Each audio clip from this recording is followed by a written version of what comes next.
avons comme invité M. Ataï Aga Mohamed, et membre du directoire de la CEMA et en même temps chargé des affaires diplomatiques.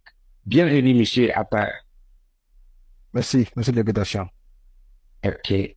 Ma première question, c'est que nous voulons comprendre pourquoi vous êtes-vous retiré de Kidal le 13 de ce mois, alors que nous surveillons quotidiennement l'ampleur des pertes de vie que vous infligez aux mercenaires de Wagner qui entraînaient derrière l'armée malienne jusqu'à ce qu'ils entrent à Kidal. Et cela se produit juste 4 jours auparavant, consécutifs, depuis leur départ de Anafis. Et comment expliquez-vous ce retrait? Encore merci de votre invitation. Je tiens ici à encourager Radio Ozawa et ses animateurs, ainsi que tous Je vous en prie.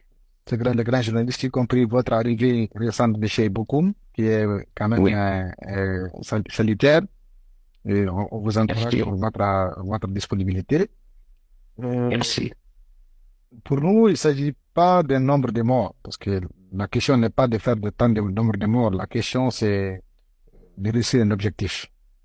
Il n'est pas lié au nombre de morts, au nombre de pertes d'un cas ou de l'autre. Il est lié au résultat. Le résultat, c'est arriver, n'est-ce pas, à tenir face aux adversaires. On a réussi à le faire lorsque l'adversaire est venu dans une posture de contact, de façon où il n'y a pas de disproportion, n'est-ce pas, de capacité. C'est-à-dire que la seule différence qu'il y a eu, c'est les drones, l'utilisation des drones et d'actions aériennes. Vous l'avez constaté, vous l'avez dit vous-même, pendant les 2 premiers jours du mouvement des troupes de force maliennes sous le dos de Wagner vers Kidal, nos forces ont pu les arrêter au contact. Les arrêtés ont pu même détruire les lignes qui ont avancé. Mais à partir de la veille du 12 jusqu'à l'entrée des forces maliennes à Kidal le 14, il n'y a pas eu de combat de contact. Tout ce qu'il y a eu, c'est des frappes intenses aériennes de drones de façon disproportionnée où les populations n'étaient pas épargnées. C'est que nous, dans ces cas de situation, il y a 2 questions qui sont posées. La première, c'est que nous avons des positions stables pour affronter un adversaire qui ne veut pas venir, mais qui envoie des avions de drones. Ceci pourrait à un moment ou l'autre causer des pertes énormes dans notre cas. Deuxième chose, c'est qu'il y a aussi des populations civiles qui sont en train de subir ces frappes permanentes. Et on l'a dit il y a quelques jours, où à un moment donné, des types de munitions ont été utilisés qui dégageaient des gaz très dangereux pour la population. Donc finalement, nous, on a estimé nos forces, notre commandement militaire a bien réfléchi, a estimé qu'il serait plus pertinent d'effectuer un retrait progressif, le temps de se réorganiser et de s'adapter à la situation où il n'y a que des drones qui combattent.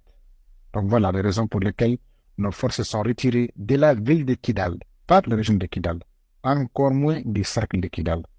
Nos forces ne sont pas qu'à Kidal, elles sont dans la région de Gaou, les forces marines de Save, elles sont dans la région de Tombouctou, présentes toujours. Donc il n'y a pas que Kidal où se trouvent nos forces. Maintenant, c'est une question de réorganisation, de timing. D'ici là, des moyens seront développés pour contrecarrer de façon immédiate l'action aérienne des forces maliennes, et le reste c'est très facile. Le reste n'est pas un grand problème. Voilà. Je ne suis pas le chef d'état-major général des armées de la CIMA pour expliquer cela, mais c'est exactement le fait et c'est pourquoi je suis à l'aise à le dire. Quelque part de votre côté, il a été constaté que le camp adverse, c'est-à-dire les mercenaires de Wagner en complémentarité avec l'armée malienne, avait, à travers les drones, à faire exploser des armes chimiques autour de l'armée de l'Azawad. Et cela a été confirmé. Je ne les appelle pas armes chimiques, mais je sais quand même que ils ont utilisé des obus qui ne sont pas des obus inflammables, qui ne sont pas des obus des roquettes qui sont destinées à brûler des engins, mais c'est des roquettes qui dégagent exclusivement du gaz. Et Merci. ce gaz-là est nocif.